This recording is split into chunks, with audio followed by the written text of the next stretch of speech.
बिस्मिल्लाहिर्रहमानिर्रहीम। अस्सलाम वालेकुम डियर स्टूडेंट्स, मेरा नाम है आबिद फ़रूक भुट्टा और मैंने CS 101 की असाइनमेंट नहीं बनाई थी पहली, क्योंकि उसमें काफ़ी कन्फ्यूजन थी।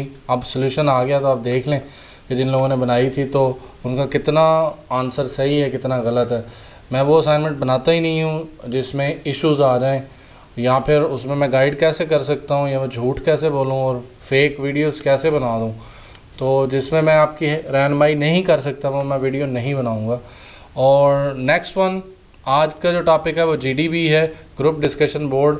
CS 101 वाले बहुत सारे ऐसे बच्चे हैं जिनका फ़र्स्ट टाइम उन्होंने पोस्ट करना है, तो ग्रुप डिस्कशन बोर्ड एक दफ़ा ही कमेंट पोस्ट कर सकते हैं। उसको जो इंस्ट्रक्शन दी होती हैं वही हैं। ये 100 नंबरों में से 5 नंबर का या 3 नंबर का होता है, यानी आपके जो 100 मार्क्स का सब्जेक्ट है उसमें से इसकी वेटेज काफ़ी ज़्यादा है। मतलब जितने भी आप क्विज़ देते हैं उसके बराबर होती है, जितनी भी असाइनमेंट्स देते हैं उसके बराबर है। तो GDB में से भी 20% नंबर लेना ज़रूरी होते हैं। तो इसको अपने वर्ड्स में लिखा जाता है। मैं आपको बता देता हूँ तरीक़ाकार क्या है, समझना कैसे है। CS 101 इंट्रोडक्शन टू कंप्यूटिंग है। इसमें उन्होंने जो टॉपिक दिया है कि एक केमिकल फर्म है जो केमिकल्स के रिलेटेड उनकी इंडस्ट्री है, उसके अंदर वो उनकी नेचर भी एक्सप्लोसिव है, डेंजरस है, और रिएक्शंस होंगे उनको नोट करना है, उनके रिजल्ट्स होंगे, डेथ इंजरीज़, मतलब जहाँ पे सीरियस किस्म का रिस्क है, जहाँ पे रिस्क इन्वॉल्वमेंट हो जाएगी वहाँ पे हम general purpose operating system use ही नहीं कर सकते। In my concerns real time operating system वहीं पे ही यूज़ करते हैं जहाँ पे हमें बहुत ज़्यादा एक्यूरेसी चाहिए, जहाँ पे हमें बहुत ज़्यादा सेफ्टी चाहिए। तो in my point of view I can go with the real time operating system. तो आप अपनी वर्डिंग में लिखेंगे कि जी by the nature of company like chemicals and the dangerous and the hazard nature I can choose real time operating system. तो हर बंदा अपना फ़िक्रा बनाएगा और उसमें लिखेगा कि मैंने ये क्यों चूज़ किया। अभी मैं आपको क्वेश्चंस के ही समझा रहा हूँ, डिमांड्स क्या हैं उनको देखना होता है। जब उन्होंने 6 to 8 लाइंस कही हैं तो 6 to 8 लाइंस ही लिखनी है। जब उन्होंने कहा है कि टाइम न्यू रोमन ही यूज़ करना है, उसमें फ़ॉन्ट इतना यूज़ करना है, हर चीज़ को सामने रख के आपने लिखना होता है ये, और तभी आपको एक्सीलेंट मिल सकता है, गुड मिल सकता है या बैड मिल सकता है। बैड उन्हीं को मिलेगा जो बिल्कुल इररेलेवेंट लिख देंगे या फिर किसी का कॉपी पेस्ट करेंगे, तो उनको ज़ीरो ही मिलना है। गुड वालों को एवरेज स्कोर मिलता है, 5 नंबरों में से 2.5 नंबर या 3 नंबर मिल जाते हैं। एक्सीलेंट वालों को 4 और 3.5 4 4.5 नंबर मिल जाते हैं, और किसी को शायद 5 भी लकली मिल जाते हों। तो आंसर हमने कुछ इस तरह लिखना है, the most suitable type of operating system for the given scenario is real-time operating system.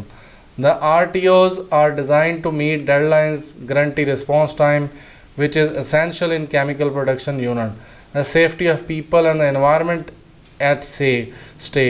General purpose operating system on the other hand are not designed for a real-time application. जैसे atomic energy में accuracy चाहिए होती है तो वहाँ पे real time operating system चाहिए। जहाँ पे वेदर फॉरकास्टिंग है वहाँ पे रियल टाइम ऑपरेटिंग सिस्टम चाहिए। अर्थक्वेक डिटेक्शन सिस्टम है वो रियल टाइम चाहिए। तो जनरल पर्पस हम ऑफिस के अंदर यूज़ कर सकते हैं, जनरल पर्पस जनरल कामों के लिए इस्तेमाल किया जाता है।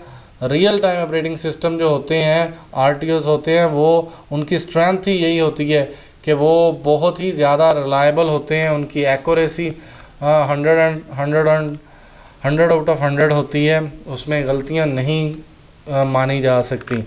हाँ, कास्ट ज़्यादा हो जाती है, लेकिन कास्ट इफ़ेक्टिव उसे कैसे बनाया जा सकता है, जब हम किसी बंदे की जान बचा लेते हैं, किसी एक्सीडेंट से बचा लेंगे, तो जो एक्सीडेंट से नुकसान होने हैं, जो इश्यूज़ आएंगे, उनको सॉर्ट आउट करके हम कास्ट इफ़ेक्टिवनेस इसकी बढ़ा सकते हैं। जो रिटर्न ऑन इन्वेस्टमेंट होगी वो हमारी काफ़ी अच्छी हो जाएगी। तो इसलिए इस चीज़ को आपने देखना है। फ्लैक्सिबिलिटी इसके अंदर है, इसको कस्टमाइज़ किया जा सकता है। रिलायबिलिटी इसके अंदर होती है, गारंटेड रिस्पांस टाइम है, मतलब डिले नहीं आते इसके अंदर।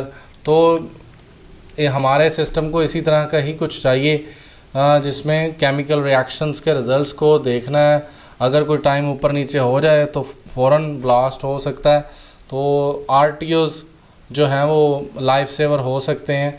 उनकी कास्ट मिनिमम हो सकती है जब हम किसी की जान बचा लेंगे। तो ये बात बार बार आपने लिखनी है कि RTOs महंगे तो होते हैं, लेकिन जैसा सिस्टम है उसके लिहाज से अगर हम देखें तो स्मॉल प्राइस टू पे for piece of mind that comes with knowing the chemical production unit is operating safely and reliable. तो आपने 5-6 लाइनें ही लिखनी हैं, ज़्यादा नहीं लिखनी। आपने इनमें से निचोड़ निकाल लेना है। आप इसको अपने रद्दोबदल इसके अंदर करेंगे, वहाँ पे एक बटन आएगा, उस बटन के ऊपर आपने क्लिक करना है और वो सामने आपके इसी तरह का ही डब्बा खुल जाएगा नोटपैड का या टेक्स्ट वर्ड पैड का। उसके अंदर आपने टाइप करना है टाइम न्यू रोमन, उसका फ़ॉन्ट सेलेक्ट करना है, 6 से 7 लाइनें ही लिखनी हैं और फिर पोस्ट के बटन पे क्लिक करना है। पोस्ट के बटन से पहले आपने प्रीव्यू कर लें। प्रीव्यू करने तो उसमें आपको लुक नज़र आएगी कि अच्छा ये रिज़ल्ट है, उसको बंद करें और फिर पोस्ट के बटन पे क्लिक कर दें। सिर्फ एक दफ़ा ही चांस मिलेगा पोस्ट का। अगर आपने गलती से भी उसमें खाली ही कोई चीज़ नहीं लिखी और पोस्ट के बटन पे क्लिक कर दिया आपने गलती से, तो वो खाली ही चला जाएगा और आपके 0 नंबर लग जाएंगे। तो ध्यान से इसको पोस्ट कर लीजिएगा। अगर कोई क्वेश्चन हो तो नीचे कमेंट करके पूछ लें। Thank you ji, thanks for watching.